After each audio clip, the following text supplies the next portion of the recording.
Salam sejahtera. Pada hari ini kami akan membicarakan mengenai konsep kuasa rantau di Amerika Latin. Sebelum itu, izinkan saya memperkenalkan diri dan ahli kumpulan saya. Nama saya Miguel Clarentius, nometrix BE2311-0240, dan ahli kami terdiri daripada 4 orang termasuk saya, yaitu Muhammad Anas bin Muhammad Rizwan, Gary Lim Chihau, dan Joel Ezekiel Megat Ali. Amerika Latin merupakan sebuah rantau yang mempunyai kepelbagaian etnik, agama, corak politik, dan lebih pentingnya sejarah yang membentuk identitas rantau tersebut. Jika kita bercerita mengenai konsep kuasa rantau, konsep ini telah mengalami berbagai perubahan dalam aspek definisi. Dalam hubungan terbangsa, konsep ini bermaksud satu ruang analitikal yang dibentuk berdasarkan persamaan tertentu negara-negara yang berada dalam kawasan geografi yang berdekatan. Konsep ini tidak terat kepada aspek geografi sahaja, tetapi turut meliputi aspek politik, ekonomi, keselamatan yang membezakan rantau tersebut dengan rantau yang lain. Dalam konteks Amerika Latin, kuasa rantau yang sering menjadi perhatian ialah Brazil, Meksiko, dan Argentina, yang telah muncul sebagai aktor utama dalam konsep ini. Konsep kuasa rantau di Amerika Latin telah mengalami perkembangan sejak gerakan kemerdekaan pada awal abad ke-19 lagi, ketika negara-negara Republik di Amerika Latin berhadapan dengan cabaran untuk mengukuhkan lagi institusi domestik institusi domestik dan kebimbangan terhadap penjajahan semula oleh Eropa dan Amerika Syarikat melalui doktrin Monroe. Sepanjang tempo ini, campur tangan kuasa-kuasa luar seperti Eropa dan Amerika Syarikat telah mengehatkan lagi pembentukan kuasa otonomi serantau. Hal ini telah mendorong kepada penubuhan Latin American Free Trade Association ataupun dalam ringkasannya LAFTA sekitar tahun 1960. Institusi ini bertujuan untuk memperkukuhkan lagi kestabilan perdagangan di kawasan rantau Amerika Latin. Walau bagaimanapun usaha ini telah gagal karena sikap nasionalisme di kalangan negara anggota. Landscape kuasa serantau di Amerika Latin telah dibentuk melalui kelahiran satu bentuk apa yang dipanggil regionalism modular, yang bermaksud kerjasama yang bersifat fleksibel. Di Amerika Latin, kerjasama ini muncul melalui forum seperti Community of Latin American and Caribbean States, yaitu CELAC, yang coba memintas perbezaan ideologi demi menjalin kerjasama dalam menangani isu-isu seperti migrasi, perubahan iklim, dan sebagainya. Jika dilihat dalam konteks semasa, Brazil masih kekal sebagai kuasa serantau dalam serantau dominan melalui peranan strategiknya dalam usaha pemulihan hutan hujan Amazon dan pelibatan dalam kumpulan G20. Meksiko turut mempertahankan kedudukannya sebagai kuasa serantau di Amerika Latin dengan menjadi penghubung utama hubungan Amerika Utara Selatan melalui USMCA dan diikuti oleh Argentina. Bagi memahami konsep serantau di Amerika Latin ini dengan lebih jelas, perbincangan ini menggunakan 3 teori utama, iaitu liberalism, konstruktivism dan teori kebergantungan. Teori yang pertama adalah teori liberalism yang menekankan kepentingan kerjasama antarabangsa dan saling kebergantungan antara negara. Dalam konteks Amerika Latin, teori ini dapat dilihat sebagai melalui penglibatan Brazil dalam organisasi seperti BRICS yang bertujuan untuk memperkukuh kerjasama ekonomi dan politik serantau. Melalui pendekatan liberalism, Brazil berjaya meningkatkan pengaruhnya sebagai kuasa serantau dengan menggalakkan perdagangan bebas dan diplomasi pelbagai hala. Teori kedua adalah teori konstruktivism, teori yang menekankan peranan idea, norma dan identiti dalam membentuk tingkah laku sesebuah negara. Di Amerika Latin, Brazil menggunakan pendekatan ini dengan mempromosikan nilai bersama seperti kedaulatan, tidak campur tangan serta penolakan terhadap imperialisme. Dan teori terakhir adalah teori kebergantungan yang melihat hubungan tidak seimbang antara negara maju dan negara membangun. Teori ini menjelaskan bagaimana negara-negara Amerika Latin termasuk Brazil masih bergantung kepada negara-negara lain, negara-negara maju dalam mengeksport bahan mentah. Secara keseluruhannya, ketiga teori ini membantu menjelaskan kedudukan Brazil sebagai kuasa serantau dari sudut yang berbeza. Baik, kita akan beralih kepada kriteria utama yang digunakan untuk mendefinisikan status kuasa serantau. Baik, kriteria yang pertama yaitu kuasa ekonomi. Hal ini karena sebuah kuasa serantau haruslah mempunyai kuasa ekonomi yang lebih besar, luas, dan stabil berbanding negara-negara jiran yang lain. Kuasa ekonomi ini diukur sama ada melalui keluaran dalam negara kasar KDNK atau keupayaan perdagangannya. Jika dilihat dalam konteks Amerika Latin, negara yang boleh diambil sebagai contoh yaitu Brazil sangatlah mempengaruhi dalam ekonomi perdagangan dalam rantau Amerika Latin. Keadaan Brazil yang mampu berkembang pesat pada separuh kedua pada abad ke-20 telah menjadikannya salah satu contoh penggantian kepada input yang paling berjaya dalam sektor perindustrian. Pertumbuhan KDNK bagi negara Brazil adalah sebanyak 4% bersamaan dengan $7,36 ribu US per kapita bagi akhir tahun 2025. Ekonomi yang kukuh mampu membantu sebuah kuasa serantau untuk mengubah pasar luar yang lebih efektif dan secara tidak langsung dapat mengekalkan pengaruh dalam jangka masa yang panjang dalam sebuah rantau. Baik, kriteria yang kedua yaitu kekuatan ketenteraan. Walaupun Amerika Latin bukanlah satu rantau yang kerap menggunakan kekuatan ketenteraannya, namun kita dapat melihat Brazil tetap mempunyai keanggotaan tentera yang besar dan mempunyai keupayaan yang tinggi dalam rantau tersebut. Buktinya Brazil berada pada kedudukan ke-11 di peringkat antarabangsa, diikuti oleh Meksiko di tangga ke-32, Kolombia di tangga ke-46, dan Venezuela di tangga ke-50. Walau bagaimanapun, kuasa ketenteraan tidak seharusnya digunakan untuk tujuan agresif semata-mata, tetapi perlulah berfungsi sebagai satu simbol keupayaan sesebuah negara untuk mengekalkan kestabilan keamanan serantau, karena pasukan tentera ini seringkali dilihat dan dikait-rapatkan dengan integrasi wilayah melalui wawasan makro geopolitik dan visi nasionalis. Dan untuk kriteria yang ketiga yaitu pengaruh dalam mengekalkan hubungan diplomatik. Untuk mengekalkan kuasa serantau, negara-negara perlu bertindak secara proaktif dalam sebuah institusi atau mana-mana forum bersifat multilateral yang dianjurkan dalam rantau masing-masing.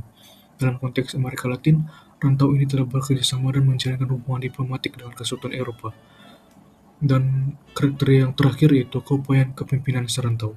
Hal ini karena kuasa serantau tidak seharusnya diukur melalui kekayaan sumber alam semula jadi atau bahan mentah sahaja, namun perlulah diukur dalam keupayaan seseorang pemimpin itu untuk mengurus negaranya. Jika melihat dalam kepemimpinan negara Brazil, kita dapat melihat bagaimana pimpinan presidennya berusaha untuk mempromosikan dan meluaskan kerjasama dan integrasi serantau ke rantau yang lain. Baik, itu saja daripada saya akan berikan pembentangan ini ke rekan saya yang lain. Terima kasih. Kemudian beralih kepada jenis negara yang kami pilih serta kriteria dan analisisnya. Dan negara yang kami pilih di Amerika Latin ialah Brazil. Saya Gay Lim Chiao dan bakal membentangkan Brazil. Brazil sememangnya terkenal sebagai kuasa serantau dan tradisional. Bukan sahaja ia memenuhi kriteria diperlukan, maka malah lebih tinggi tahapnya berbanding negara lain di Amerika Latin. Semestinya saya dapat membuktikannya melalui banyak kriteria seperti kedudukan geografi yang strategik, dengan demografi yang tertinggi, terbesar di Amerika Latin, tapi kita hanya akan fokus kepada 3 dimensi, iaitu politik, ekonomi dan diplomasi. Dari segi politik, dimensi politik, Brazil layak digelar sebagai kuasa serantau melalui kepimpinannya yang dituntut dan diiktiraf di peringkat domestik dan global. Hal ini disebabkan oleh pengaruh politiknya yang merangkumi integrasi serantau dan penerapan nilai bersama dalam hal penyelesaian konflik serta meningkatkan imej rantau Amerika Latin. Bagi contoh, Presiden Brazil, Lula da Silva, mempromosikan pembangunan nasional, pengaruh antarabangsa serta prinsip universal di peringkat domestik serantau serta antarabangsa melalui pelibatan aktif dalam organisasi antarabangsa dan perjanjian pelbagai hala seperti Mercosur dan BRICS. Seperti yang dapat dilihat, Presiden Lula da Silva telah menggesa Kesatuan Eropah untuk mendapatkan keberanian politik berhubung perjanjian Mercosur. Kemudian, kita bincangkan pula dalam dimensi ekonomi, di mana Brazil mempunyai kekuatan ekonomi yang terbesar di Amerika Latin melalui ekonominya yang maju dan pesat. Itu pun disebabkan demografi yang terbesar yang menyumbang dalam aktiviti ekonomi dan industri. Sebagai bukti, populasi rakyat Brazil adalah melebihi 200 million rakyat yang menyumbang dalam keluaran dalam negara kasar KDNK, melebihi USD 2 trilion setahun, mengikut kajian Silva pada tahun 2025. Oleh disebabkan itu, dapat dilihat setanding dengan kuasa-kuasa besar lain seperti China dan Amerika Syarikat, Brazil turut memainkan peranan sebagai pusat ekonomi dan rakan dagang dengan kuasa hegemoni serta negara jiran melalui perdagangan dan pelaburan. Tapi yang paling menonjol adalah tenaga hydroelectric mereka yang jimat dan turut menjadi bekalan negara-negara lain di serantau tersebut di Amerika Latin. Akhir sekali adalah dimensi diplomasi, di mana mereka mengamalkan soft power atau kuasa lunak sebagai cara meluaskan dan mengeratkan hubungan bagi mendapatkan pengaruh. Di serantau dan global, mereka lebih bersifat mesra, konsensus dalam penyelesaian konflik, mempromosikan budaya dan sukan diplomasi, dan mereka juga bertindak sebagai pengantaraan dalam isu konflik seperti perang Rusia-Ukraine. Dan tidak lupakan juga, negara Brazil cuba memuaskan hati setiap pihak, termasuk serantau dan kuasa besar, membawa kepada mereka ini yang bersifat neutral. Rangkaian mereka ini juga melalui institusi dan organisasi antarabangsa seperti penglibatan aktif dalam Pertubuhan Bangsa-Bangsa Bersatu PBB dan G20. Bagi contoh, amalan dasar South-South and Triangular Cooperation SSTC. Oleh itu, dapat dilihat bahawa fokus negara Brazil adalah integrasi negara melalui sifatnya serta penglibatannya dalam organisasi antarabangsa. Oleh itu, dah terbukti semua ini lebih memenuhi kriteria bagi melayakkan Brazil sebagai kuasa serantau. Terima kasih. Selamat sejahtera, terima kasih kepada pembentang yang telah membentangkan. Nama saya Joel Ezekiel Makatali dan hari ini saya akan mengupas tentang kritikan yang terhadap konsep kuasa serantau di Amerika Latin. Jadi walaupun Brazil sering dilihat sebagai calon utama untuk status ini kerana saiz ekonomi dan wilayahnya, realitinya status ini tidak diterima secara mutlak. Kenapa? Ada 3 kritikan utama yang menyebabkan ketidakstabilan ini, yaitu kekurangan sokongan jiran, persaingan definisi wilayah, dan campur tangan negara kuasa luar. Jadi untuk poin yang pertama, yaitu kekurangan sokongan jiran. Jadi kritikan pertama adalah masalah kekurangan pengikut, yaitu Brazil menghadapi kesukaran mendapatkan sokongan daripada jiran-jirannya yang berbahasa Spanyol. Perbezaan bahasa dan budaya mereka menyebabkan mereka memandang Brazil yang berbahasa Portugis ini sebagai entiti asing. Jadi menurut Bethel, negara-negara ini enggan menerima kepimpinan Brazil walaupun ia tidak bersifat menekan. Akibatnya, Brazil sering gagal menyatukan rantau ini di bawah satu blok yang kukuh. Poin yang pertama. Poin yang kedua ialah persaingan definisi dan kebangkitan Meksiko. Jadi kritikan kedua menyentuh tentang strategi wilayah. Jadi Brazil ini sengaja memfokuskan kepada Amerika Selatan untuk mengecualikan Meksiko dan pengaruh Amerika Syarikat. Namun dinamik ini berubah menjelang tahun 2025. Schneider 2025 mengujarkan bahwa naratif lama Brazil memimpin kini tidak lagi relevan dan masalah dalaman Brazil telah mewujudkan vacuum kuasa yang kini diisi oleh Meksiko yang bangkit sebagai pemimpin alternatif melalui diplomasi strategiknya di Amerika Utara. Jadi poin yang ketiga dan yang terakhir adalah pengaruh kuasa luar ataupun sharp power kuasa luar. Kritikan terakhir adalah kegagalan mengambil kira pengaruh kuasa luar. Jadi konsep sharp power dari China dan Rusia adalah poin utama dalam poin ini. Pengaruh ini memecah belahkan kesatuan politik rantau tersebut. Ada negara yang beralih ke arah autokrasi menyokong timur, manakala yang lain kekal dengan barat. Jadi ini menyukarkan mana-mana negara, sama ada Brazil ataupun Meksiko, untuk mengawal dinamik keselamatan di halaman mereka sendiri. Jadi kesimpulannya, status kuasa serantau di Amerika Syarikat, Amerika Latin ini adalah rapuh dan tidak stabil. Ianya terus dicabar oleh ketiadaan sokongan jiran, persaingan dalaman, dan tekanan politik yang kuasa besar. Oke, sekian, terima kasih. Seterusnya saya akan membincangkan perbandingan peranan Brazil sebagai kuasa serantau di Amerika Latin dengan kedudukan Malaysia sebagai kuasa serantau di Asia Tenggara. Yang pertama, jenis dan bentuk kuasa. Perbezaan yang pertama ini adalah perbezaan utama antara Malaysia dan Brazil yang dapat dilihat daripada jenis kuasa dan skop pengaruh yang dimiliki oleh kedua-dua negara. Brazil sering diklasifikasikan sebagai gergasi serantau kerana saiz geografi dan ekonominya yang jauh lebih besar berbanding negara jiran. Sebaliknya, Malaysia tidak bertindak sebagai kuasa yang dominan tetapi lebih dikenali sebagai kuasa pertengahan atau middle power yang menekankan diplomasi pelbagai hala. Isu yang kedua, skop pengaruh serantau. Dari segi pengaruh, Brazil menumpukan kepimpinannya melalui Amerika Selatan, terutamanya melalui pelbagai institusi seperti Mercosur bagi mengurangkan pengaruh Amerika Syarikat. Malaysia pula mengekalkan pengaruhnya melalui ASEAN dengan menekankan prinsip ASEAN Centrality di mana keputusan dibuat secara konsensus dan kolektif.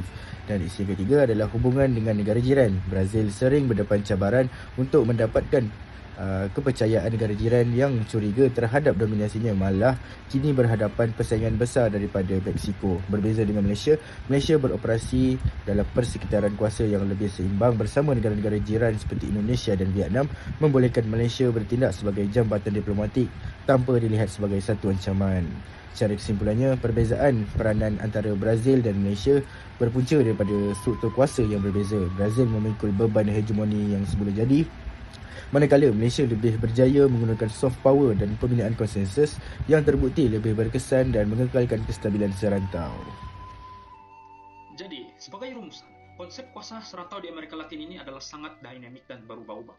Walaupun Brazil memiliki kekuatan ekonomi dan ketenteraan sebagai calon utama untuk menjadi kuasa serantau di rantau ini, Amerika Latin, status ini tidaklah mutlak akibat cabaran struktur ekonomi dan kekurangan sokongan daripada jiran tetangga yang berbeza bahasa serta sejarah. Jadi, apakah cabaran baru pada 2025 ini? Keadaan menjadi semakin rumit menjelang tahun 2025. Kenapa? Masalah dalaman Brazil telah mewujudkan vacuum kuasa yang kini mula diisi oleh Meksiko. Pada masa yang sama, kehadiran sharp power ataupun kuasa tajam daripada China dan Rusia ini semakin memecah belahkan kesatuan politik di rantau ini. Jadi, perbandingan dengan Malaysia pula memberikan pengajaran yang penting. Kejayaan Malaysia menggunakan pendekatan middle power dan Asian centrality membuktikan bahwa diplomasi yang inklusif adalah lebih berkesan untuk menjamin kestabilan berbanding pendekatan hegemoni yang sering diamalkan oleh Brazil. Dari kesimpulannya, masa depan Amerika Latin ini tidak bergantung pada dominasi kuasa semata-mata, tetapi kepada keupayaan pemimpinnya untuk membina kepercayaan serantau yang tulen. Jadi itu saja daripada kumpulan kami. Sekian, terima kasih.